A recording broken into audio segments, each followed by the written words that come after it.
Besige, KTN News.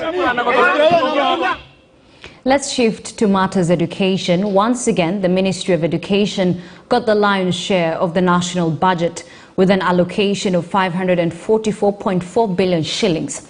Among other things, the money will go towards the construction of more classrooms and hiring of teachers even as the country moves towards next year's junior secondary rollout.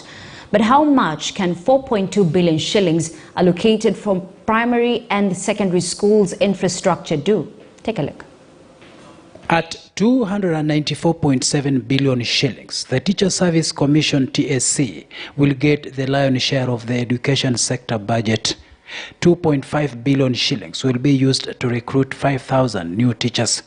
And whereas the move has been hailed as the right step towards tackling teacher deficit in the country, Kenya Union of Post-Primary Education Teachers COPET Secretary General Akelo Misori says more ought to be done.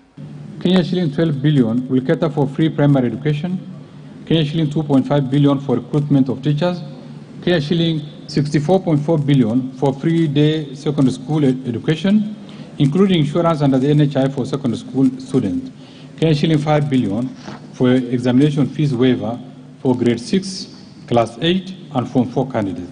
In her recent remarks, TSC Chief Executive Officer Nancy Macharia said the country has a shortfall of 114,000 teachers. From time to time, we have had to review staffing placements to ensure no part of our country is disadvantaged in terms of sharing the limited teaching resources. If we were given 20,000 teachers employed this financial year, you could see that the teacher gap, which is as currently is at 114,000, would have been reduced by 20,000.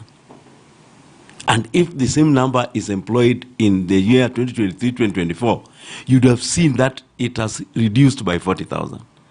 So we are coming closer to that. But now when you give us 5,000, surely, as much as we appreciate that, better something than none, what are you doing? You are compromising the quality of education. With 1 billion shillings set aside for the competency-based curriculum and another 420 million shillings for the digital literacy program and ICT integration in secondary schools, focus now shifts to the highly anticipated training of junior secondary school teachers on the CBC and competency-based assessment, CBA.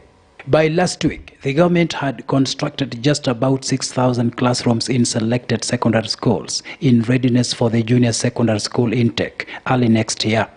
And given a single classroom is being constructed at a cost of 788,000 shillings, the 4.2 billion shillings allocated to fund the project will see the remaining 3,000 classrooms constructed. Yet, while commissioning CBC classrooms at the Kenya High School recently, Education Cabinet Secretary George Magoha said some schools may require more classes than what was apportioned to them. However, stakeholders say while allocating money for classrooms and teacher training on CBC, the government ought to have budgeted for the Teacher Professional Development, TPD. How I wish that this training allocation could also delve into the professionalization of teaching to address the issue of TPD. Because as I go to look at it, we were in agreement, and I think the Committee of Education of Parliament had already appreciated that TPT was supposed to be financed by budgetary allocation from the ministry. How it disappeared, I don't understand.